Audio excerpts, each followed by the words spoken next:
Hello everyone, my name is Mike and this is Matrix to Paradise.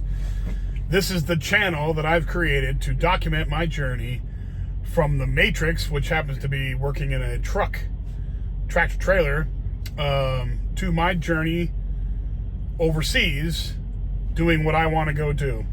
And what I want to go do is going overseas and documenting those adventures.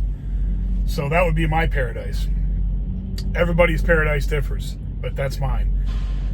Anyhow, I didn't make a video last night or yesterday because I was busy. I got in way too late to make a video, so that's the reason why I'm making a Saturday video today, and I'll be making one tomorrow and the next day too. So I've been having to do that a couple times in the past couple weeks here, but that's just because I'm busy, which is a good thing. I'm not complaining at all. And in fact, I love making videos, but I also love being busy and making money. So last time we left off, I was in Hooker, Oklahoma, talking about hookers. And if you haven't seen that video yet, check out the one right before this one. So I left Hooker, Oklahoma the next morning, and I drove down to Albuquerque, New Mexico. And Albuquerque, New Mexico was as far as I could make it on the time that I had left on my recaps, and I'm still recapping it right now. Recaps are just the amount of time that I'm allowed every week, or every day, based on what was done last week, to drive that day. Now I could get a brand new set of 70 hours for the week, but I'd have to take a 34-hour reset, so I'm not going to do that right now. I'm going to keep rolling as long as they've got loads that can cover the hours that I can work in the recaps. Anyhow, so I stopped off in Albuquerque, New Mexico, and then the next morning I woke up and drove down to Phoenix, and that took me all day. I dropped off that load probably around 8 o'clock at night, 7:30, 8 o'clock at night. And so it was already dark by the time I dropped that load. And then I stopped and stayed in the Crete terminal yard in Phoenix, slept overnight there, and the next morning I went and got the load that I've got now, which is today, and I started off, and now I'm in Las Cruces, New Mexico, and I've only got, I don't know, an hour left on my 70-hour clock, so I couldn't go any further today. I have to wait until I get more recap hours, which I should be getting 9 plus tomorrow, and I'll be driving up through Texas. I'm having to take the long way to Topeka, Kansas, because I again have a load of bags of chips, and you can't take bags of chips over mountains or the bags will pop in the back. The difference in pressure will make the bags pop open.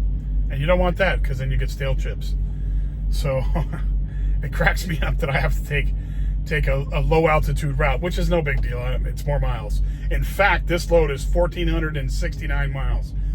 1,469, that's an awesome amount of miles for a trip. It's great. I mean, the only way you can get better is get 2,000 miles or something, but I'm happy with 1,469. It's beautiful. And then after that, I've got a load from somewhere around Topeka. I can't remember exactly what town it is. That's going to take me over to Denver. And then that's the last of the loads that I've gotten so far. So we'll see what happens. But anyway, so I have been just busy. And I couldn't be happier, because the more busy I am here now, the quicker I save the money that I need to go overseas, and the quicker I get overseas, which I'll be really happy about when I get on that plane and head over there for good. So it's working out great. I'm happy, big time happy, that I switched over to Western Regional, because it seems to be doing the trick. Because for a while there I was making 250 mile loads, and it's a waste of a day doing a 250 mile load, because it takes you the time to go and hook up, go through all the processes to, man, my nose is itchy today. All the processes to get your load and the bills of lading, and then get on the road and drive out, get fueled, and get, the whole 9 yards. All that stuff takes time. It's very annoying when you have to do it, every single day like that. So doing 250-mile loads, that's going to take the entire day. It's going to take the entire day, because then you're dropping off a load after 250 miles, and you got to go through that process of dealing with them there. Drop it off, get your bills signed, all this other BS. And all that stuff takes time. I would much rather get up in the morning, start the truck, drive out on the freeway, drive for 500 miles, and stop. Then the next day, drive another 500 miles and stop. Then pull into wherever you're supposed to go and deliver the load, and pick up another load and drive another 500 miles. That's what I want. That's what every trucker wants. But I'm saying that's where you make the money. Doing these small mileage loads, it's like, it grinds you. That's why I was so desperate to get out of doing that. And I talked to some people about it, and they told me about the Western Regional. And even a guy my friend Andy, he works in the Western Regional for Crete, and his mileage is crazy good. And his mileage was crazy good, still is. And I asked him, I'm like, how are you getting so many miles? I'm getting nothing. And you're on Western Regional, which is, less of the country. So, less availability for loads. You're getting 3,000 miles a week, or, between 2,500 and 3,000 miles a week. And I'm getting, 1,500. And it was just driving me nuts, because I was doing as many loads as him. I was just doing small mileage loads. And it was wasting my time. So he was telling me how many he was getting. I was just, not envious. I was just like, I got to go do that. So I did. I switched over to Western Regional, and now it's like miles bonanza. So I'm having a great time. But anyway, I've mentioned in the past that escaping the matrix for me has been to go and do what I want to go do. And that's really what it's all about. But it didn't start off like that. It started off for me absolutely hating the job that I had. And I worked for the post office, and I hated that job. Hated it with a passion. It's not because of the actual work. Really, it was a much healthier job than this, because you're walking around. You're constantly moving, and you're walking. You're doing a lot of walking when you're a mail letter carrier. So you're in really good shape. And I was in great shape when I was doing that. But the bad part about it was, and not even the people that you work with, the other employees, the other letter carriers are great. We had a great time. In fact, some of my best friends are the letter carriers I met when I was in Las Vegas. It was the management that sucked, and then the management and the union sucked too. But between the management and the union, they acted like they were adversaries, but they weren't always. They were, most of the time they slept together, especially the bigwigs. And so we were the ones that always got the bad end of the stick. I'll put it that way. So that job sucked. Don't want to go into a big story about that, but that job sucked. So it was then that I started thinking about escaping the matrix, getting my life straight.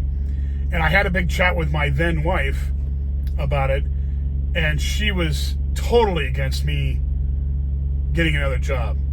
She was totally about the money that I made there, and it's a good paying job, and not about me switching jobs and potentially making less. And I knew then that my marriage is probably over that. I think that's when the realization started to bubble up in my brain. But anyway, that's another story too. And it's no big deal, whatever. That's water under the bridge too. But that's where I started thinking about escaping the matrix. And for me, truck driving is a fun job. I probably enjoy this job more than any other job I've ever had. Honest to God, I really enjoy this job. It's a fun job. The one big setback, though, is it's the most unhealthy thing in the world to do. It's the total opposite of being a letter carrier. Letter carrier, I was walking all the time, I was in incredible shape then. Now, I'm sitting all the time. and it's hard to stay in shape. It's hard to even, it's hard to do anything while you're driving 10 hours a day, 500 miles a day. Most people can't drive in a car as a passenger or a driver for more than 5 or 6 hours. They've had enough. So, and I know that because I've driven with a lot of different people. But this job, you're in the chair every single day. I live in this truck, so I mean, every day I'm driving, except for the 5 days that I take off once every 6 weeks or so. And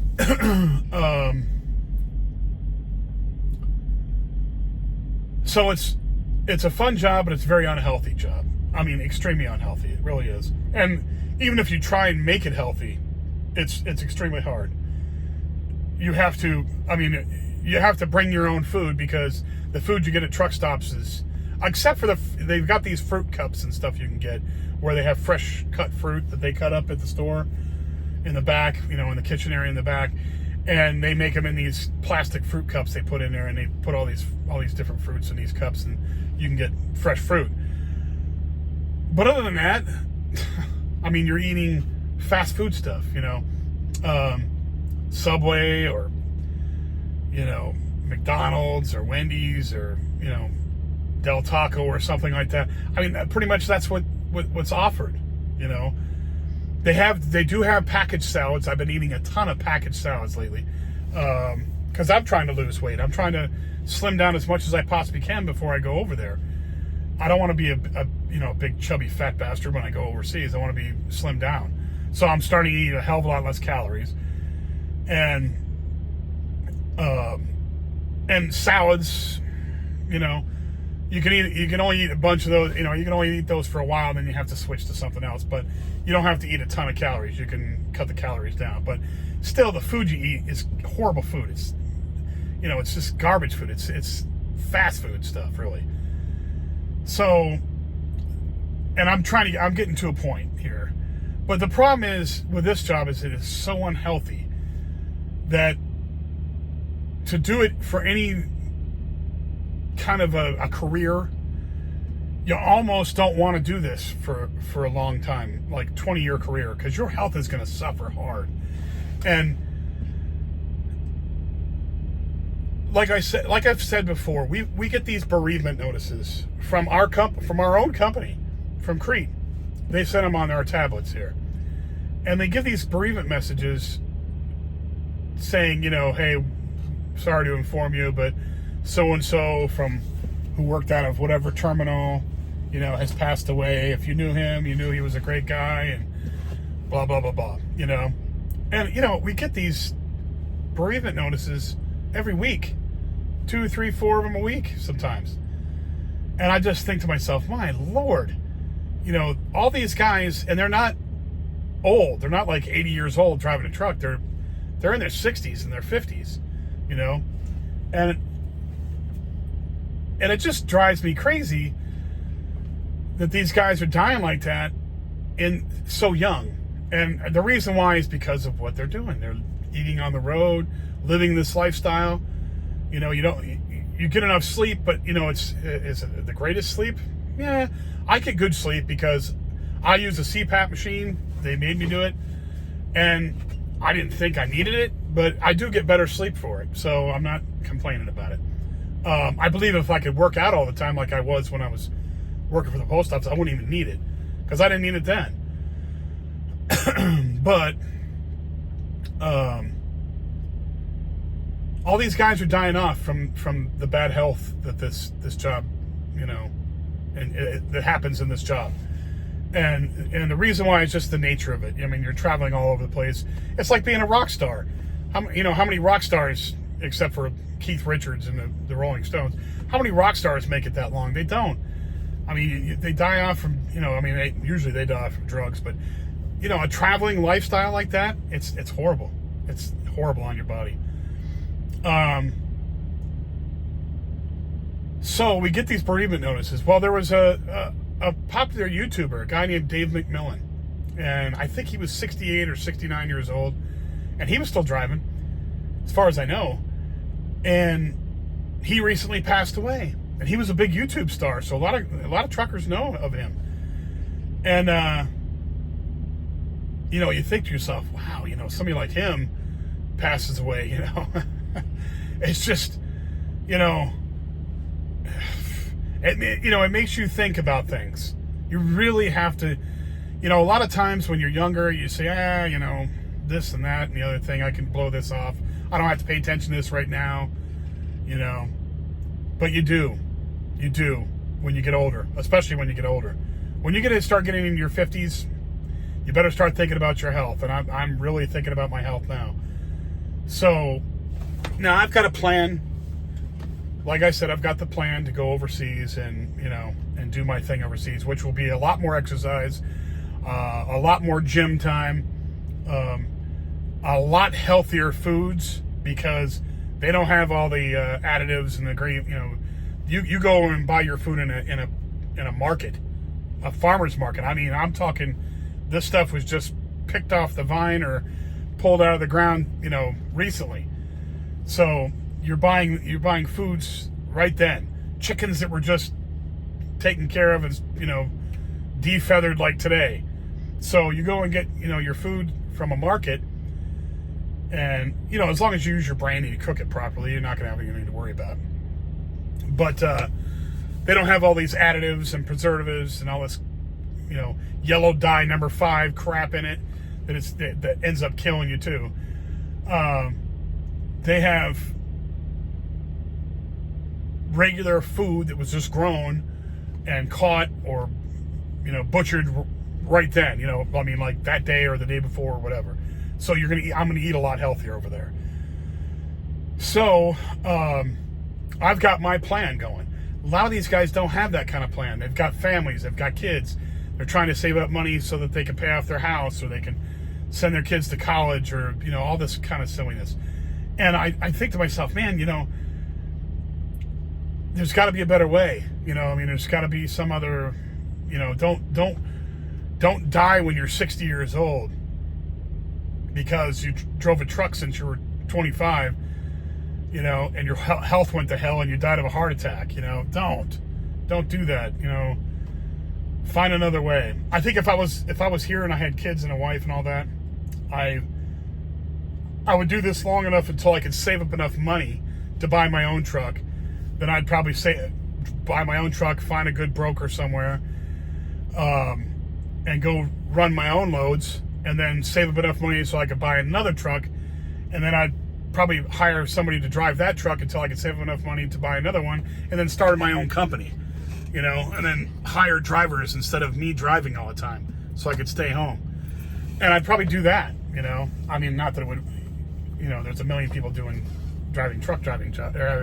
or having trucking companies, but, you might get lucky. But I wouldn't do this for, you can't, or you're going to die early, and you don't want to die on your kids before you get to see your grandkids. You don't want to do that if you have kids, and leave your wife a widow in her, early 60s. You don't want to do that. That's not cool. But anyway, this guy, Dave McMillan, it just, I think it's a wake-up call to a lot of truck drivers about how unhealthy this job really is. And, I'm not saying that truck driving killed him necessarily, but I'm sure it had no, it didn't help at all. So, he might have had some, underlying problems that were hereditary or, genetic or whatever. Who knows? I don't know how he died.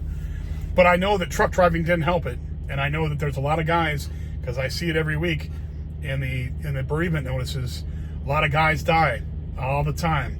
Heart attacks, strokes, cancer, diabetes, you name it. All the run-of-the-mill of diseases that kill you nowadays. And they're not being helped out by driving a truck and sitting on your ass 10 hours, 12 hours a day and eating, junk food from truck stops. It's not healthy. It's not healthy. It's not helping at all. So it's helping you die. Anyway, that's all I wanted to say about that. It's sad that Dave McMillan died, and I feel sorry for his family, and I hope that they're able to, overcome the grief and move along.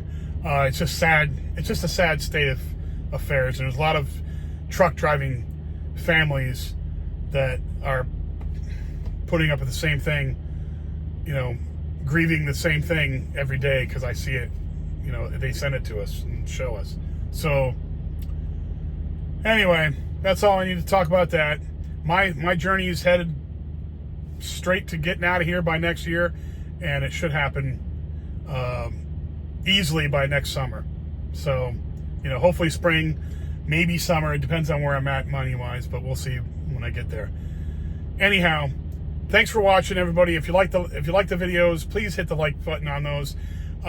Subscribe to the channel. It doesn't cost anything. It helps out tremendously for the algorithm. If you know anybody who likes subjects like trucking, travel, escaping the matrix, inspiration, that kind of stuff, pass it on to them.